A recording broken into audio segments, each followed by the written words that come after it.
The setup tools allows you to create a new project as well as open and or manage an existing project.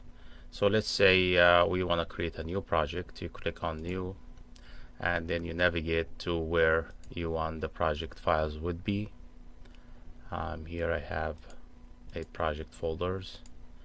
Okay, so a project manager would create a password, so no one else can go and make changes without his knowledge.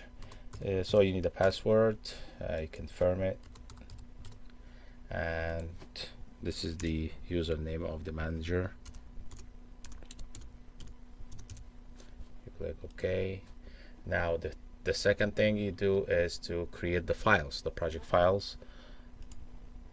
Here you need to get the templates, so you navigate to wherever Revit templates are. So I'm doing Revit 2020 Imperial or Metric. Once you do that, you have a list of the available templates. So we're gonna use construction templates, and this button here allows you to create shared files so that everyone would share, such as the grid lines, the column grids, and the levels, such and such. So with one click, it will create those files with this template here. So wherever you select the template, the project file will be created based on it. So here it asks you, it will create these files. You click yes. Now it starts to create those files and place them in the folder you just selected. Later on, you can move those files to the network or to the cloud, and everyone can share them. So it's still creating the file. So now it creates a project file called building boundaries, custom profiles, grids, levels, such and such. And you can add other subfolders. So there is some here by default: architectural, for structural, mechanical, and for each discipline there are those file names that you can create. All you have to do is just select the discipline, and you come here, right click, you have options. You can add root or add selected root. Add root would allow you to type in the folder name, okay, and then the add selected root will add the one that you just selected. So now make sure that you have the default, you have the template you want for architectural, so we're using construction. And then here too, this is the file name. So for instance, you can say I want to create a project file name called doors. So you select it, you highlight here, right click, so you have options. You can, for this is the option that add selected file. So it will create a file with the name doors under a sub folder called architectural.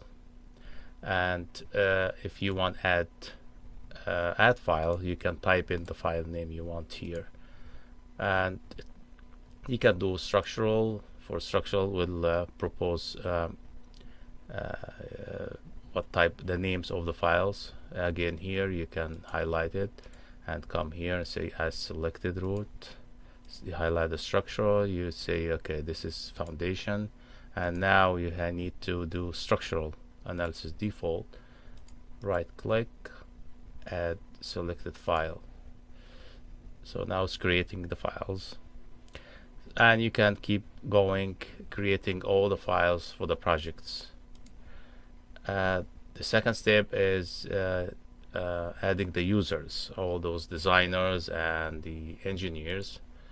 Okay, so here I can assign passwords to each user, and this will this is optional if the project manager wants to have certain project files to have passwords for certain users, so no one else can open that project file except that user that was assigned to this file.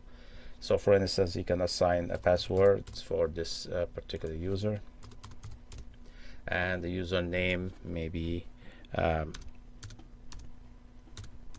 something like that. So that's the first one.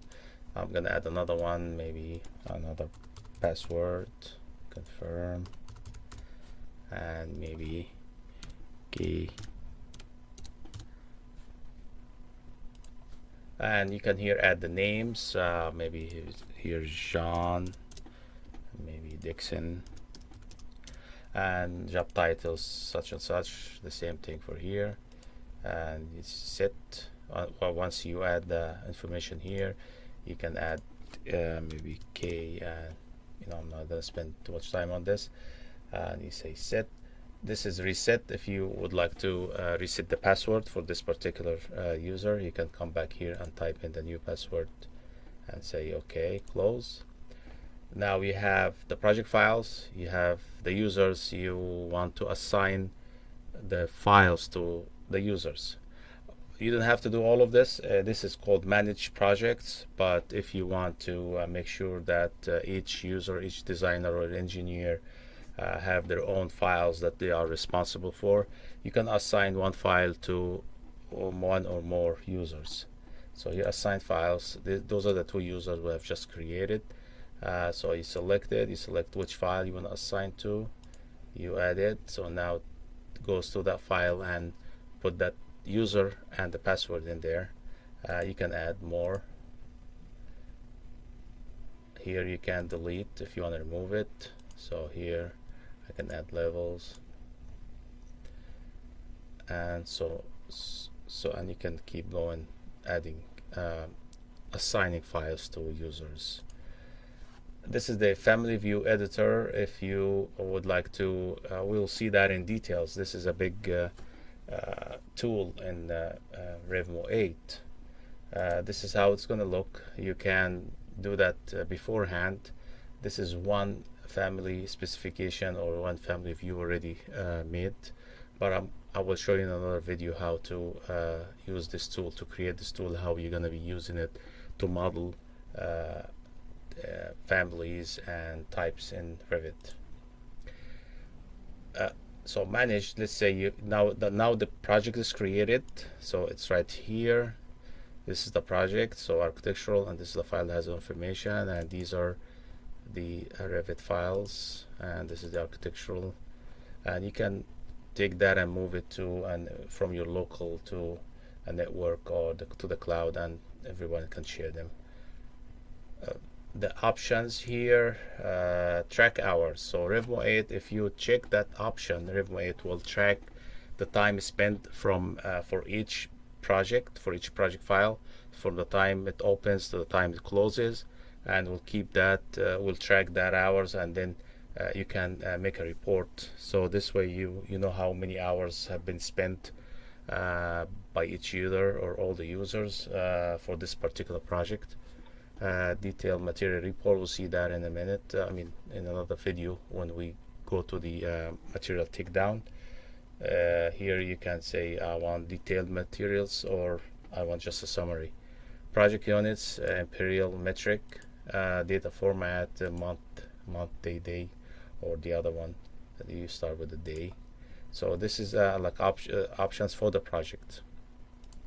The report we'll see it later.